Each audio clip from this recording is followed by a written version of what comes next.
Character is revealed by what you do when no one is watching. What if I told you that the traits people admire most in others have almost nothing to do with confidence, charisma, or clever words, and everything to do with a few quiet actions most people overlook every day? You've felt this before. You meet someone who doesn't try to impress, doesn't chase approval, doesn't explain themselves endlessly. Yet people naturally respect them, trust them, and feel drawn to them. You can't always explain why, but you feel it. Stoicism understood this centuries ago. The Stoics believed true character isn't proven in speeches or social performances, but in small, consistent actions, especially under pressure, discomfort, and temptation. How someone reacts when things don't go their way, how they treat others when there's nothing to gain, how they move through life when no applause is coming. In this video, you'll discover 8 specific actions that quietly reveal who someone really is, and why these actions create a powerful gravitational pull. Once you see them, you'll never look at people the same way again, including yourself. Watch this video till the very end, because the final action is the one most people miss, and mastering it can completely change how others perceive you without you saying a single word. Number 1, they remain calm under pressure. There is a reason calm under pressure feels magnetic. You sense it before it's explained. When tension rises and most people tighten, rush, defend, or fracture, the calm person doesn't disappear into silence or explode into noise. They stay present, grounded, clear, and without trying to impress anyone, they command attention. The Stoics understood this deeply. Wrote, "Be like the cliff against which the waves continually break, but it stands firm and tames the fury of the water around it." Calm is not passivity. It is strength that has learned restraint. When pressure appears, your true character steps forward before your words ever do. Anyone can appear composed when life is cooperative. Anyone can sound wise when nothing is at stake. But pressure strips away performance.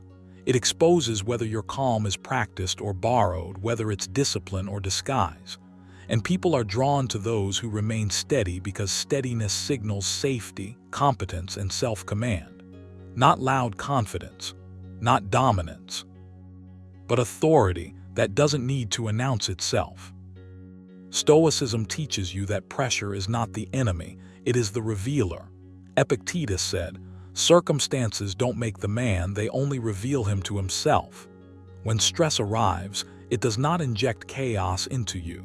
It uncovers what you've already trained.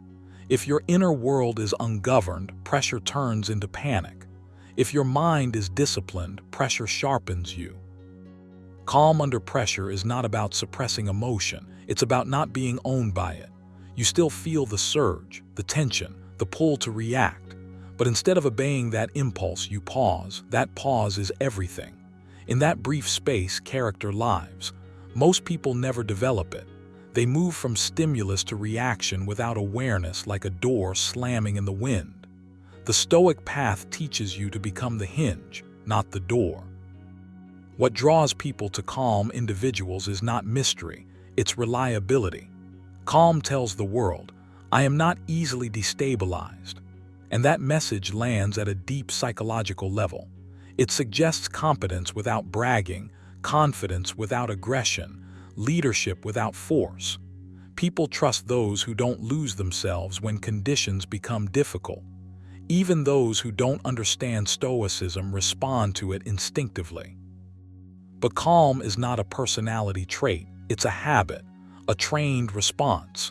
Seneca warned, "No man is more unhappy than he who never faces adversity, for he is not permitted to prove himself." Pressure is the gymnasium of the mind. Avoiding it weakens you, resenting it blinds you, using it builds you. If you want to cultivate this kind of calm, you start by changing your relationship with control. Stoicism is clear. You control your judgments, your actions, your values, nothing else. Most anxiety comes from trying to command outcomes that were never yours to begin with. The moment you release that illusion, your nervous system relaxes. Not because the situation improves, but because your inner posture does. Here's a simple but demanding exercise. Each time you feel pressure rise, say silently, "This is not happening to me, this is happening for my training." Do not rush past the feeling. Sit with it. Breathe slowly.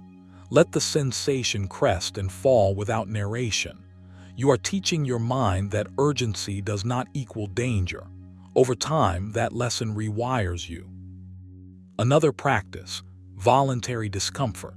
The Stoics were not obsessed with suffering, but they understood its utility. When you willingly place yourself in controlled discomfort, mental or physical, you reduce the shock of unexpected stress. You become less reactive because your mind has learned it can endure without drama. Epictetus advised training in advance so you are not surprised when difficulty arrives. Calm is rehearsed long before it's needed. Pressure also reveals how attached you are to being right, respected, or validated. The more your identity depends on external approval, the faster you unravel under stress. Calm comes from inner sufficiency, from knowing who you are regardless of how things unfold. Reminded himself, if you are distressed by anything external, the pain is not due to the thing itself, but to your estimate of it. Change the estimate, and the pressure loses its grip. There is also a quiet humility and calmness that people find grounding. Calm individuals don't rush to prove intelligence. They don't fill silence with noise. They listen more than they speak. And when they do speak, their words carry weight because they weren't forced out by anxiety. This isn't a communication tactic. It's a byproduct of inner order. To build this, practice speaking slower than you feel compelled to. Let there be space between thought and expression. Resist the urge to immediately respond. Silence is not weakness. It's composure choosing timing. Most people fear silence because it exposes their inner turbulence. When you become comfortable with it, pressure loses its leverage over you. Another exercise, nightly review. Before sleep, ask yourself 3 questions. Where did I feel pressure today? How did I respond? What would a calmer version of me have done? Do not criticize yourself. Observe. Improvement begins with awareness, not shame. Seneca practiced this daily self-audit not to punish himself but to refine his character. Calm under pressure also requires physical regulation. You cannot outthink a nervous system. Slow breathing, relaxed posture, steady gaze, these are not superficial tricks. They signal safety to your body, which then signals clarity to your mind. Train your body to remain composed, and your thoughts will follow more easily. What makes this action so revealing of character is that it cannot be faked for long. Anyone can pretend to be calm briefly, but sustained pressure exposes whether your calm is rooted in discipline or merely delay. People are drawn to those whose steadiness persists, not because they want someone to fix things, but because they want someone who doesn't make things worse. Ultimately, Stoic calm is not about appearing unbothered. It's about being internally anchored. You still care. You still act. You just don't surrender your clarity to chaos. Wrote, "The best revenge is to be unlike him who performed the injury." Calm is a refusal to let external disorder dictate your internal state. If you commit to this path, understand that calm will not make you passive. It will make you precise. It will not make you detached. It will make you deliberate. And over time, people will feel it when you enter a room, not because you demand attention, but because your presence doesn't leak tension. Start small. Choose one moment a day to slow down under pressure instead of speeding up. Breathe. Observe. Respond with intention. Do that consistently, and calm will stop being something you attempt and start being something you embody. That is why people are drawn to it. Not because it looks impressive, but because it feels rare. And in a world addicted to reaction, calm is unmistakable proof of character. Number 2, they take responsibility without excuses. There's a quiet gravity to people who take responsibility without excuses. You feel it before they speak. It's not dominance, it's not noise, it's steadiness. They don't rush to explain themselves. They don't scramble for reasons. They don't outsource blame to circumstances, timing, or other people. They stand where they are and say, internally, this is mine to carry. And that single posture reveals more about character than any speech ever could. Stoicism places responsibility at the center of human dignity. Not responsibility as guilt, but responsibility as power. Epictetus put it plainly, it's not what happens to you, but how you react to it that matters. When you truly absorb that idea, excuses lose their appeal. You stop asking who caused the problem and start asking who must shape the response. And that shift changes how people perceive you, whether you intend it or not. Most people don't avoid responsibility because they're lazy. They avoid it because responsibility removes their hiding places. Excuses soften the ego. They create psychological shelter, but they also drain you. Every excuse is a small admission of helplessness. Every justification whispers, this wasn't really under my control, and the mind listens. Over time, you start believing your own disclaimers. People who take responsibility without excuses do the opposite. They assume authorship, even when it's uncomfortable, even when it costs them pride, especially then. Reminded himself, if you are distressed by anything external, the pain is not due to the thing itself, but to your estimate of it. Responsibility begins with that estimate, with choosing ownership over victimhood, clarity over comfort. You don't need to announce responsibility. In fact, the most grounded people rarely do. They don't say, I take responsibility as a performance. They demonstrate it through behavior, through consistency, through follow-through, through a refusal to collapse into complaint. This is why people are drawn to them. Responsibility signals reliability. It signals inner order. It says, this person can be trusted with weight. Excuses fracture trust, even subtle ones, even polite ones. The mind notices patterns. Someone who always has a reason never quite feels solid. Someone who accepts the burden calmly and cleanly feels safe to stand near. Not emotionally dramatic, not unpredictable, just steady. Stoicism doesn't ask you to blame yourself for everything. That's not strength, that's distortion. It asks you to focus only on what is yours to govern, your choices, your effort, your discipline, your response. Seneca warned, we suffer more often in imagination than in reality. Excuses live in imagination. Responsibility lives in action. Here, where this becomes practical for you, responsibility without excuses starts internally, not verbally. You don't correct it by changing what you say. You correct it by changing what you tolerate in your own thinking. The moment something goes wrong, watch the mind. Does it reach outward? Does it start assembling reasons? Or does it pause and ask, what part of this belongs to me? That pause is power. That pause is where character is forged. Try this exercise.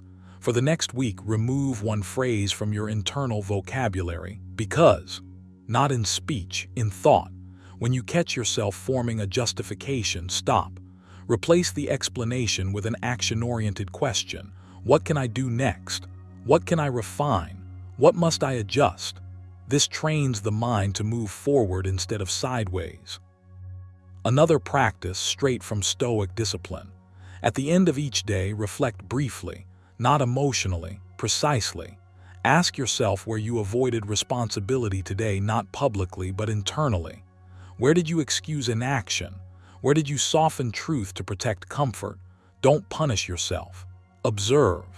Epictetus taught that self-examination is the doorway to freedom, not shame. People are drawn to responsibility because it radiates self-trust. When you stop making excuses, you stop needing permission. You no longer wait for ideal conditions. You don't depend on fairness. You operate from agency. That energy is unmistakable. It makes conversations cleaner, boundaries clearer. decisions faster. Responsibility also strips drama out of life. Drama feeds on blame. Without excuses, there's nothing to inflate. Problems become tasks. Obstacles become feedback. You conserve energy. You stay calm. And calm in a reactive world is magnetic. Here's another exercise. Choose one area of your life where you've been subtly negotiating with reality. Not failing, negotiating. Commit to radical ownership there for 30 days. No explanations, no internal bargaining, just disciplined action and honest adjustment. You don't need to succeed perfectly. You need to show up without excuses. That's enough to change how you see yourself. And when your self-image changes, your presence changes. People feel that shift immediately, not because you demand respect, but because you embody responsibility. Wrote, waste no more time arguing what a good man should be. Be one. Responsibility is being. Excuses are argument. This doesn't make you rigid, it makes you adaptable. When you own outcomes, you can pivot quickly. You're not defending narratives, you're refining execution. You become lighter, not heavier. Free, not burdened. Taking responsibility without excuses is one of the clearest signals of true character because it reveals how you relate to reality itself. Do you resist it, or do you engage it? Do you hide from weight, or do you carry it with composure? Begin now, not loudly, quietly. The next time something doesn't go your way, don't explain, don't justify, don't rehearse reasons. Take a breath, choose a response, adjust your course, move forward. That's Stoicism in action. That's character made visible. And that's why people are drawn to those who live this way. Because in a world full of explanations, responsibility feels like truth. Number 3, they act consistently when no one is watching. There is a quiet power in consistency that most people overlook because it doesn't announce itself. It doesn't demand attention. It doesn't perform. And yet, it's the very thing that reveals who you truly are. When no one is watching, when there's no reward, no applause, no pressure to impress, that's where character either solidifies or collapses. Stoicism has always pointed you there, not to what you say, not to what you promise, but to what you repeatedly do in silence. You already know this intuitively. You can feel it in people. Some individuals don't need to explain themselves. Their presence is steady, predictable in the best way, calm without being dull, firm without being rigid. You trust them without knowing why. That trust doesn't come from charm or intensity. It comes from alignment. What they think, what they say, and what they do are moving in the same direction, even when no one is keeping score. The Stoics believe that virtue only counts when it's voluntary. Wrote, if it is not right, do not do it. If it is not true, do not say it. Notice how there's no audience implied there. No condition, no exception. That's the point. Character is not situational. It doesn't switch on when you're observed and switch off when you're alone. It's stable because it's internal. Most people live in fragments. One version for public view, another for private moments, a third for stressful situations. That fragmentation creates noise, inconsistency, subtle anxiety. When you live that way, you're always adjusting, always managing impressions, always slightly tense. But when your behavior doesn't change based on who's watching, something settles inside you. You stop negotiating with yourself. You stop making excuses. You act once the same way every time. And here's the paradox: people are drawn to that deeply, not because they consciously analyze it, but because they feel the absence of inner conflict. Consistency signals safety. Integrity signals strength. Epictetus put it plainly: first say to yourself what you would be, and then do what you have to do. That order matters. Identity first. Action follows, not the other way around. When you act consistently in private, you build self-trust, and self-trust is magnetic. You begin to rely on yourself. Your word means something to you, even if no one else hears it. That internal reliability changes how you walk, how you speak, how you decide. You're no longer trying to be seen as disciplined, you are disciplined. You're no longer performing values, you're living them. Most people avoid this level of consistency because it removes plausible deniability. You can't blame circumstances. You can't hide behind moods. You can't say, "That's just how I am sometimes." Stoicism doesn't allow that escape. It asks you to govern yourself the same way you would if the world were watching, except the world is. Only you are. There's also freedom here. When your behavior doesn't depend on external validation, you stop chasing motivation. You don't need to feel inspired to act correctly. You don't wait for the perfect emotional state. You move because movement aligns with who you've decided to be. Seneca warned, "We are more often frightened than hurt, and we suffer more from imagination than from reality." Inconsistency feeds imagination. Consistency grounds you in reality. Let's make this practical, not abstract. Tonight, choose one small promise and keep it even though no one will know if you don't. Not to prove anything, to reinforce identity. It could be physical discipline, mental restraint, focus, silence, completion. The act itself doesn't matter as much as the follow-through. You're training your nervous system to trust your word. Another exercise. Remove the audience from your decisions. Ask yourself, would I still do this if no one ever acknowledged it? If the answer is no, pause, reassess. Stoicism doesn't demand perfection, but it demands honesty. Acting consistently when no one is watching isn't about being rigid, it's about being aligned.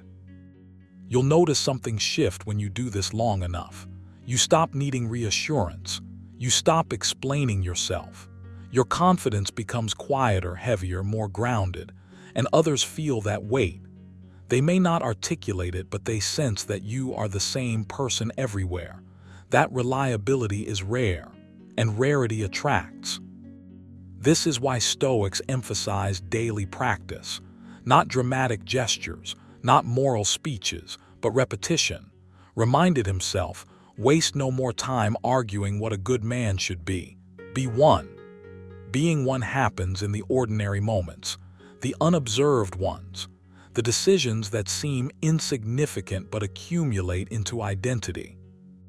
Consistency also protects you from self-betrayal.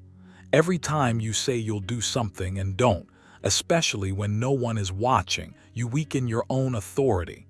Over time, you stop taking yourself seriously.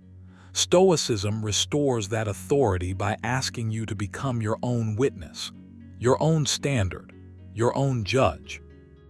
Here's another practice. At the end of the day, don't ask, was I productive? Ask, was I consistent? Did I act in line with my values even when it was inconvenient, even when it was boring, even when it didn't matter externally? This reflection sharpens awareness without self-attack. Observation first. Correction second. People are drawn to those who don't fluctuate wildly, who doesn't need constant reinforcement, who doesn't shift their principles depending on mood or audience. That steadiness feels rare in a world addicted to reaction. When you become that steady presence, you don't have to chase respect. It forms naturally around you. And the final truth Stoicism leaves you with is this. Acting consistently when no one is watching isn't about morality, it's about freedom. Freedom from inner chaos, freedom from external approval, freedom from self-doubt. When your private actions match your public values, there is no gap to manage, no mask to adjust, no role to play. Start there, in the unseen moments, in the quiet decisions. That's where the character is revealed. And that's why people are drawn to those who live this way, because consistency is not loud, but it is unmistakable. Number 4, they speak honestly without cruelty. There's a quiet power in someone who tells the truth without trying to wound. You feel it immediately. Not because they dominate the room, not because they soften everything into emptiness, but because their words land clean, clear, undistorted. Honest speech without cruelty reveals something rare, inner order, and people are drawn to inner order the way the mind is drawn to clarity after confusion. Most people confuse honesty with aggression or kindness with avoidance. Stoicism rejects both extremes. It teaches you that truth is not a weapon and silence is not always peace. Wrote, "If it is not right, do not do it. If it is not true, do not say it." Notice what he didn't add. He didn't say to say the truth harshly. He didn't say to dilute it either. He assumed discipline would guide delivery. When you speak honestly without cruelty, you reveal that your ego is under control. You're not trying to win. You're not trying to humiliate. You're not trying to be liked at the cost of reality. You're simply aligned with what is true and calm enough not to decorate it with venom. That calm is magnetic. People trust it. They relax around it. They sense there is no hidden agenda. Cruelty in speech almost always comes from inner chaos, from the need to assert dominance, from resentment that hasn't been examined, from fear disguised as sharpness. The Stoics would tell you that if your words need to injure to feel effective, something in you is unsettled. Seneca warned, anger, if not restrained, is frequently more hurtful to us than the injury that provokes it. The same is true of speech. When anger drives your honesty, you poison your own authority. On the other side, dishonesty wrapped in politeness is just fear wearing a smile. It avoids discomfort but creates long-term confusion. People don't feel safe around it, even if they can't explain why. Your silence teaches others that truth is negotiable. Over time, that erodes respect, both theirs and yours. Stoic honesty sits in the middle. It is firm but not theatrical, direct but not degrading. It comes from self-command, not impulse. When you speak this way, you are not managing reactions. You are respecting reality. And paradoxically, that's why people respond better. They may not always agree, but they feel grounded in your presence. Here, the key shift you must make internally. You are not responsible for how truth feels to someone, but you are responsible for how you deliver it. That distinction changes everything. Cruelty often masquerades as just being real. But Stoicism demands something higher. It demands that you govern your tone as much as your content. Epictetus said, "First say to yourself what you would be, and then do what you have to do." If you aim to be composed, your words must reflect that aim. Speaking honestly without cruelty also requires you to abandon the urge to perform. No dramatic pauses, no verbal flexing, no moral grandstanding. You say what needs to be said, no more, no less. You don't add emotional charge to make it land harder. You trust the truth to stand on its own. People are drawn to this because it feels rare in a world addicted to overreaction. Your calm becomes contrast. Your restraint becomes strength. When you don't escalate, you signal that you are not governed by other people's emotions. That signals leadership, whether you intend it or not.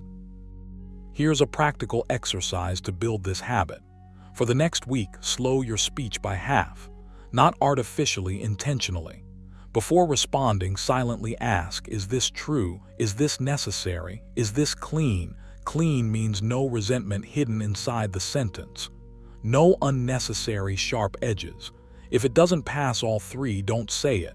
This isn't suppression, it's refinement. Another exercise. Write down the last few things you wanted to say but didn't.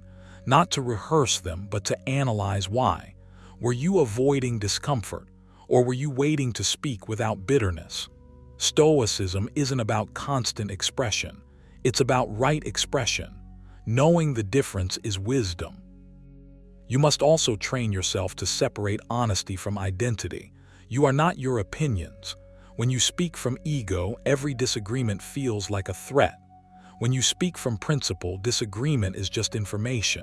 Reminded himself, I can choose not to be harmed and I won't feel harmed. The same applies to dialogue. When you are internally steady, your words don't need armor. There is also an attractive humility in restrained honesty. You don't inflate your voice to feel important. You don't weaponize intelligence. You don't need to be the sharpest person in the room. You need to be the clearest. Clarity beats cleverness every time. Practice this once a day. Say something true in the simplest possible way. No qualifiers, no sarcasm, no emotional padding, just accuracy. You'll notice something shift. Your words feel lighter. People listen more closely. You feel less drained after conversations. That's Stoic alignment at work. Cruel speech tries to control. Gentle dishonesty tries to avoid. Stoic honesty does neither. It respects autonomy, yours and theirs. And that respect is deeply attractive. People feel seen without being attacked, challenged without being shamed. That combination is rare, and rarity creates gravity. Seneca wrote, "He who is brave is free." Speaking honestly without cruelty is an act of bravery. It requires emotional regulation, not emotional suppression. It requires confidence without arrogance, and it requires patience, the patience to let truth do its work over time. This habit reveals character because it can't be faked for long. Eventually, impatience exposes itself. Ego leaks out. But when you commit to disciplined speech, you cultivate a presence that doesn't need volume. People lean in. They trust you with harder conversations. They feel steadier around you. Start today, not by correcting others, but by governing yourself. Refine your tone. Strip your words of excess emotion. Speak truth as a service, not a strike. Over time, you won't need to prove your integrity. It will be felt. And that's why people are drawn to those who speak honestly without cruelty. Not because they are softer, but because they are stronger than their impulses. Number 5, they respect boundaries, both theirs and others. There is something quietly powerful about a person who respects boundaries, especially their own. You feel it immediately, even if you can't explain it. There's no tension around them, no need to test, no urge to push. Their presence is calm, grounded, self-contained. And that's not an accident, that's character revealed through discipline. The Stoics understood this deeply. Wrote, "The soul becomes dyed with the color of its thoughts." When your thoughts are ordered, your actions follow. Boundaries are simply the external shape of internal order. When you respect your own boundaries, you send a clear message to the world. You know where you end and where others begin. You are not porous. You are not easily pulled off center. And paradoxically, this doesn't make you rigid or cold, it makes you magnetic. People are drawn to clarity, they trust it, they relax around it. A person without boundaries forces others to guess, to navigate emotional chaos, to constantly renegotiate invisible lines. A person with boundaries removes that burden. Stoicism teaches you that self-respect is not loud. It doesn't argue, it doesn't threaten, it simply exists. Epictetus said, "If you wish to be invincible, make sure that nothing outside your will can disturb you." Boundaries are how that invincibility takes shape in daily life. When you know what you will tolerate and what you won't, you stop outsourcing your peace. You stop waiting for permission to protect your time, your energy, your values. Here's the uncomfortable truth. People who don't respect boundaries often don't respect themselves. And people sense that instantly. When you over-explain, over-accommodate, or overextend, you teach others to do the same. Not because they are malicious, but because human nature follows the path of least resistance. Stoicism isn't about blaming others. It's about reclaiming agency. You are responsible for the standards you enforce and the ones you abandon. Respecting others' boundaries is just as revealing. It shows emotional intelligence, patience, and strength. Weak people push, strong people pause. When you don't need to invade someone else's space, emotional or psychological, you demonstrate abundance. You're not grasping. You're not desperate for control or validation. Seneca warned, "He who is brave is free." Freedom includes freedom from the urge to dominate, fix, or intrude. This is why boundaries are so attractive. They signal self-command. They say, "I am governed from within." And that inner governance creates trust. People feel safer around someone who doesn't blur lines, who doesn't manipulate closeness, who doesn't weaponize guilt or obligation. Boundaries create clean interactions. Clean interactions create calm. Calm draws people in. But respecting boundaries is not passive. It requires courage. You will feel discomfort when you first enforce them. Your mind will whisper that you're being selfish, difficult, or unkind. That's conditioning speaking, not wisdom. The Stoics trained themselves to separate perception from reality. Reminded himself, if you are distressed by anything external, the pain is not due to the thing itself, but to your estimate of it. The discomfort you feel when setting boundaries is not danger, it's growth. Here's a practical exercise. Strip it down to simplicity. Write out 3 non-negotiables that protect your peace, not dramatic declarations. Quiet truths, time, respect, emotional honesty, whatever matters most to you. Then ask yourself where you routinely betray them, not others, yourself. Awareness is the first act of discipline. Without it, no change is possible. Another exercise. For the next week, pause before agreeing to anything. Just a pause. That space is a boundary in itself. Notice how often you default to yes out of habit, fear, or the need to be liked. Epictetus taught that freedom begins at the moment you realize you always have a choice. Use that pause to choose deliberately. Respecting boundaries also means not resenting others for having them. This is where character is truly exposed. When someone says no, do you tighten internally? Do you personalize it? Or do you accept it calmly? The Stoic response is acceptance without drama. You are not entitled to access. You are not owed explanations. When you internalize this, your interactions become lighter, cleaner, more dignified. There's another layer most people miss. Boundaries are not walls, they are gates. You decide what comes in and what stays out. And gates imply discernment, not isolation. Stoicism doesn't ask you to withdraw from life. It asks you to engage without losing yourself.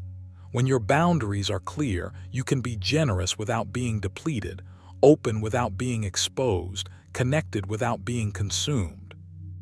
People are drawn to this because it feels rare. Most people are either too guarded or too available, too rigid or too loose. The balanced individual stands out immediately. Calm, clear, grounded. Seneca wrote, "Associate with people who are likely to improve you." Strong boundaries ensure that association is intentional, not accidental. Here's another practice. Each evening, reflect on one interaction where you felt drained or unsettled. Ask yourself one question: which boundary was unclear or unenforced? Don't assign blame, just observe. Over time, patterns emerge.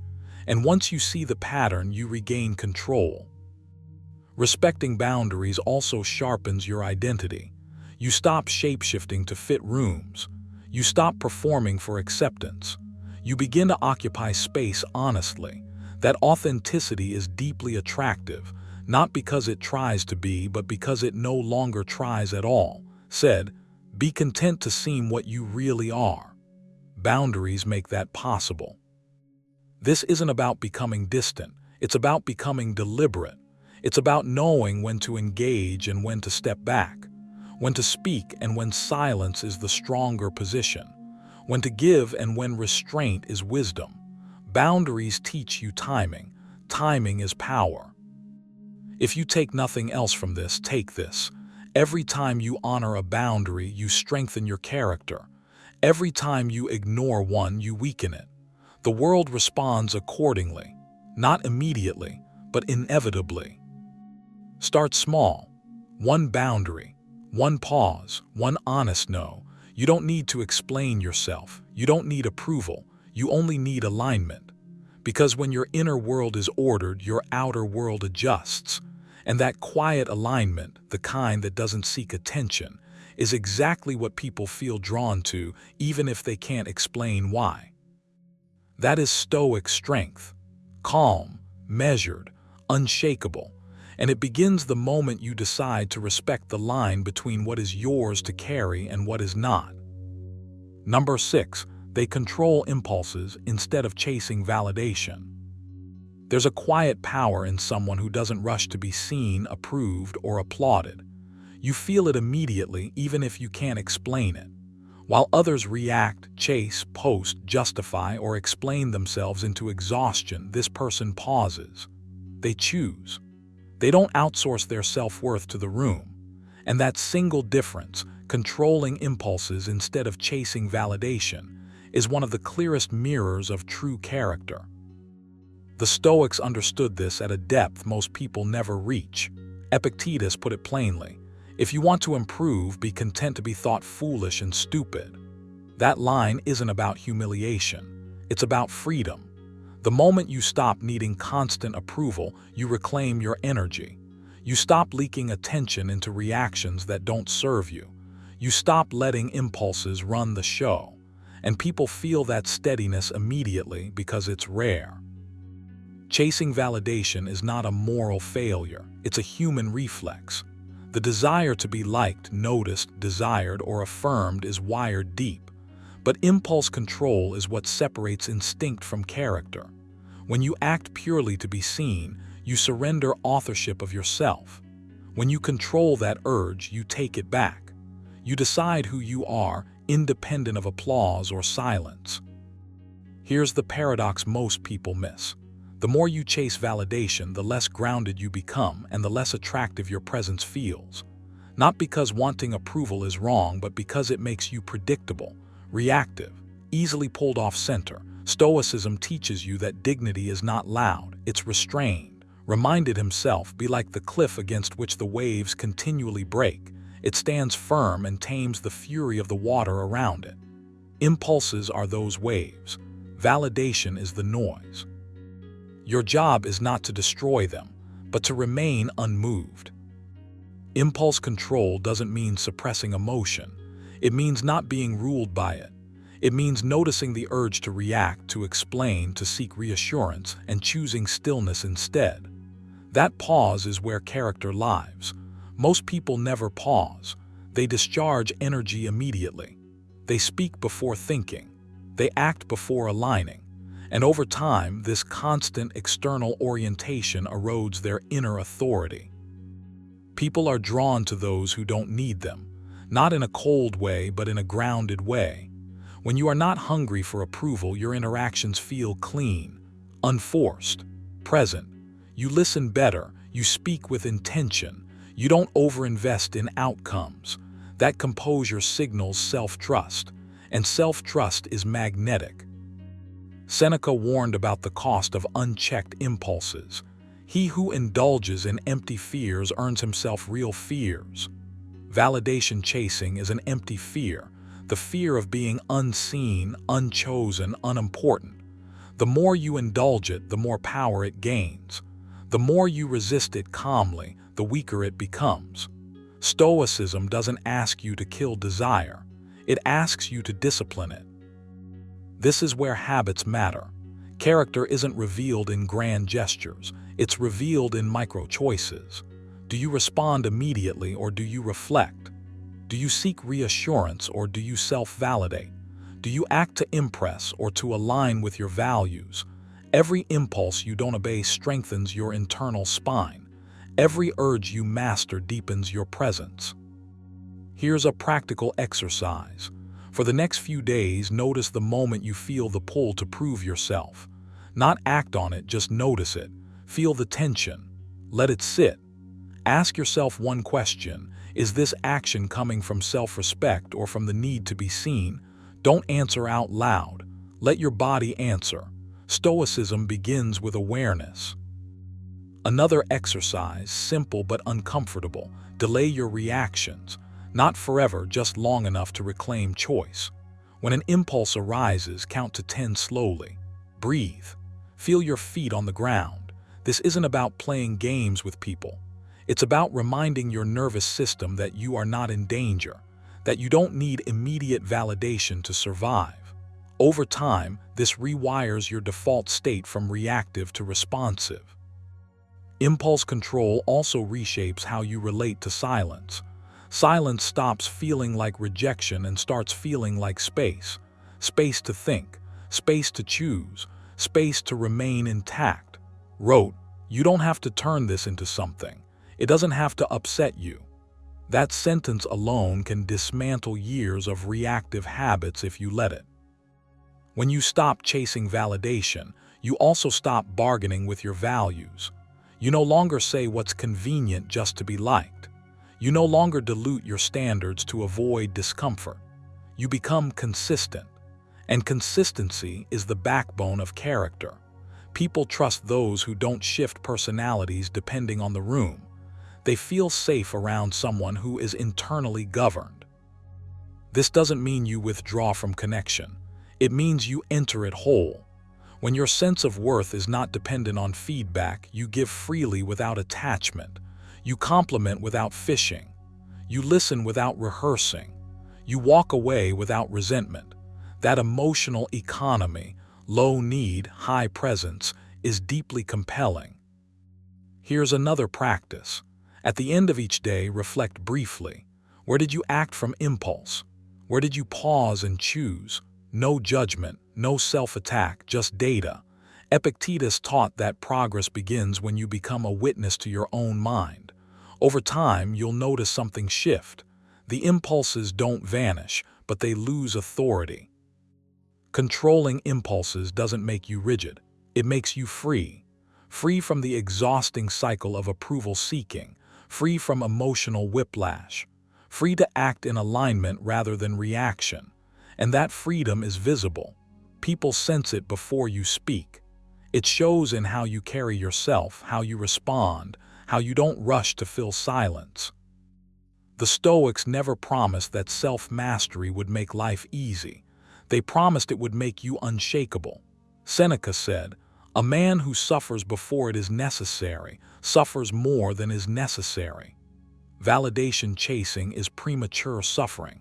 It's anxiety borrowed from imagined judgment. When you let go of it, your energy returns to you. Start small, start today, control one impulse.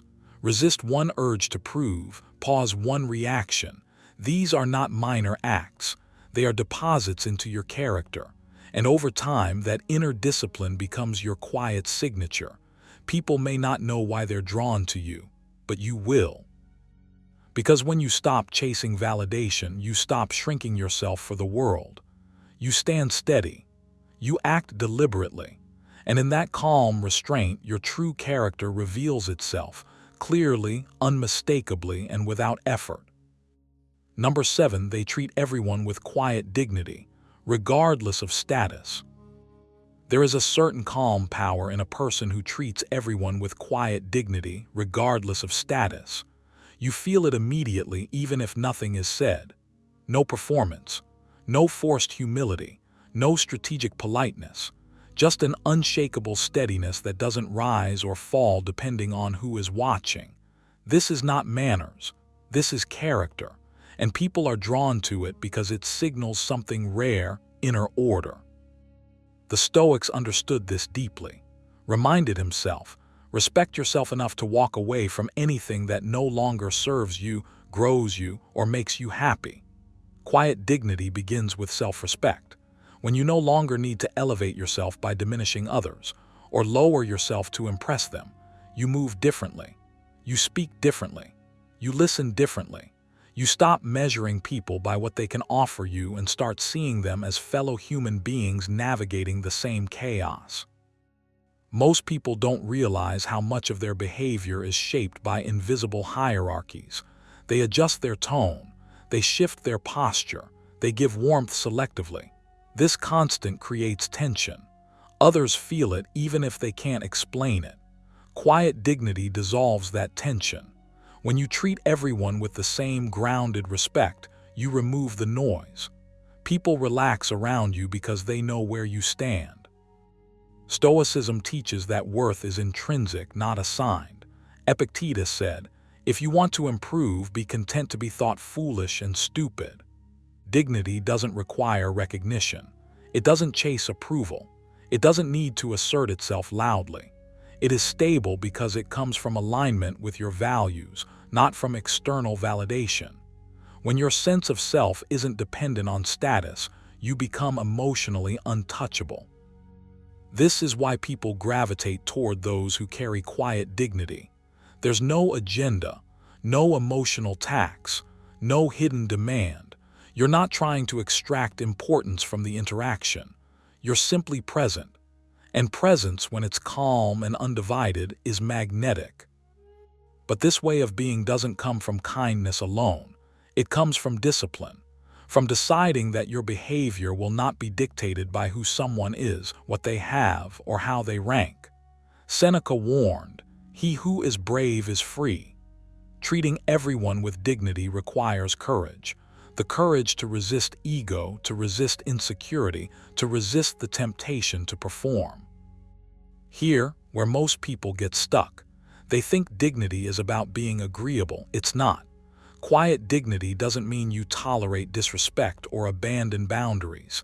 It means your boundaries are enforced without bitterness, without humiliation, without drama. You don't need to dominate or submit. You remain composed. That composure is what reveals who you are. Stoicism is not about emotional withdrawal.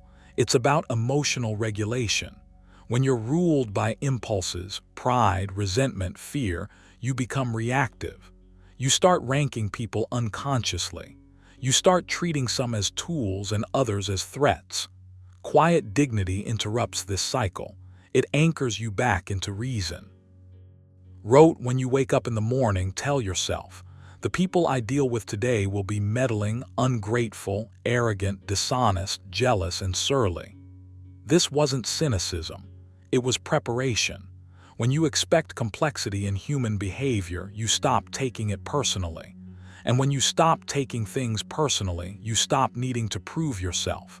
That's where dignity lives. If you want to cultivate this trait, start with awareness. Notice how your tone shifts depending on who you're interacting with. Not to judge yourself. Stoicism begins with observation, not self-condemnation, but to understand your patterns. Where do you perform? Where do you shrink? Where do you harden unnecessarily? These are not flaws, they are signals. Here's a practical exercise.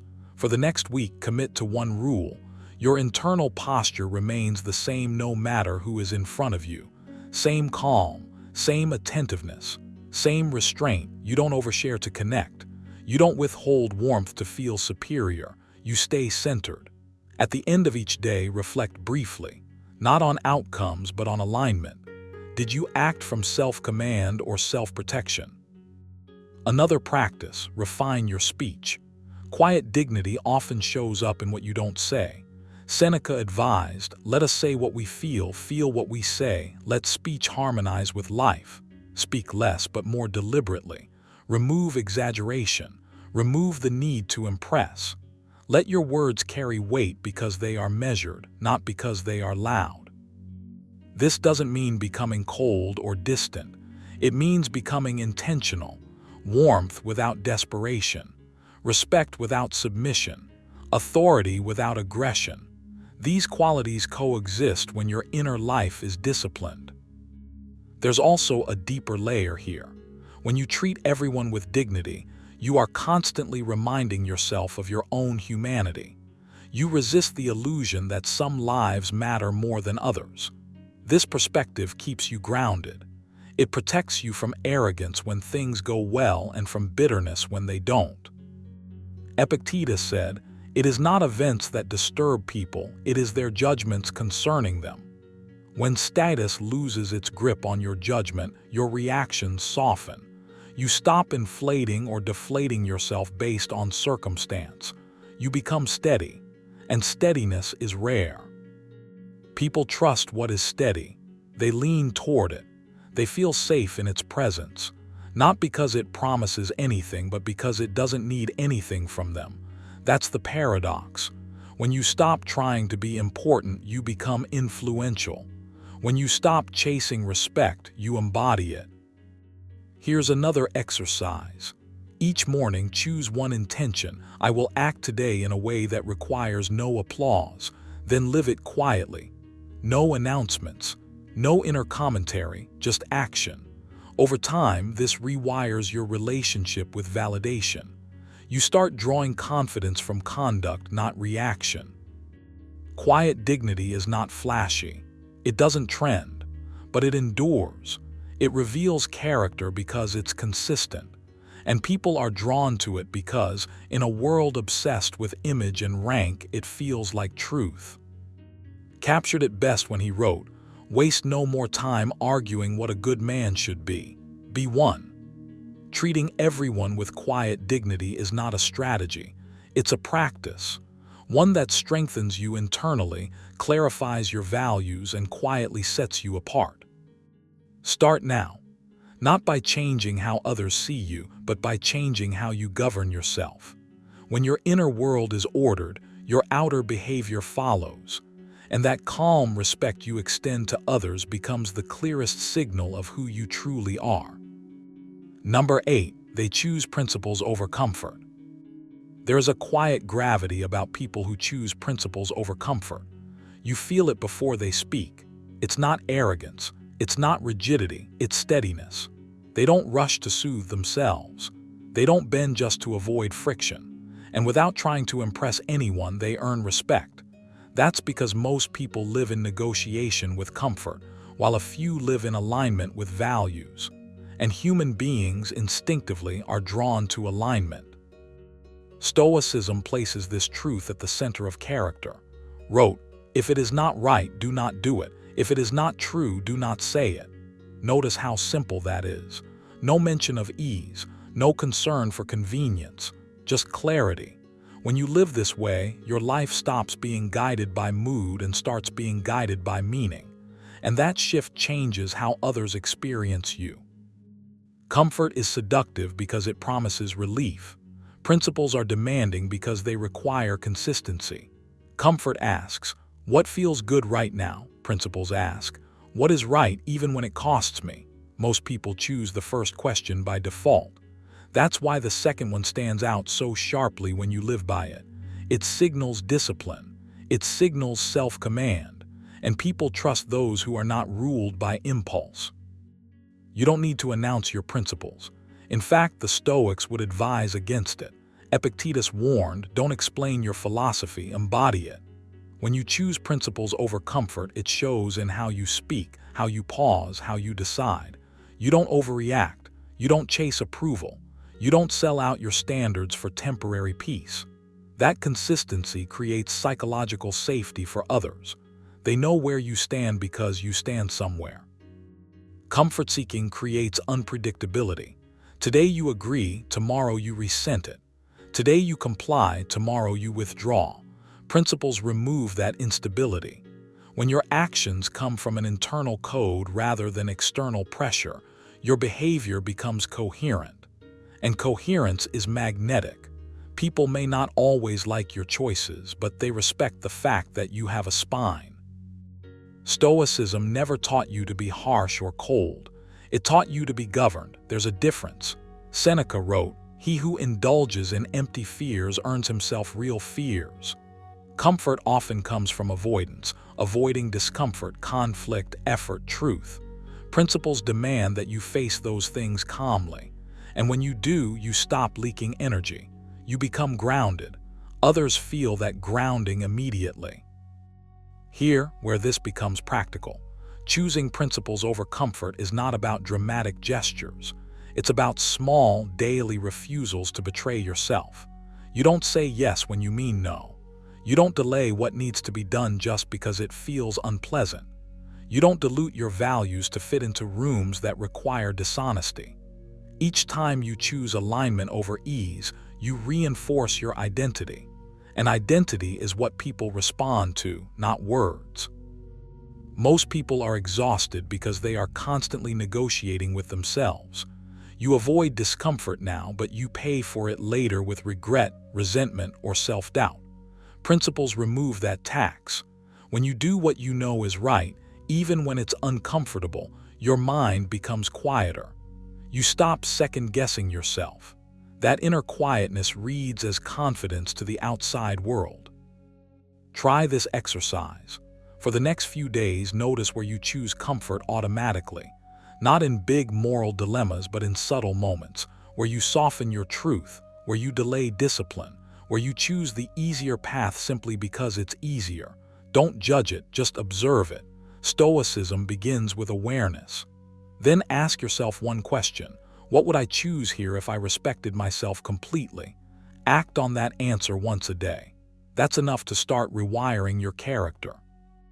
Another practice: write down 3 principles you want to live by, not slogans, not ideals, rules you are willing to pay for. Then each morning, read them and ask yourself where they might be tested that day. Not resisted, tested.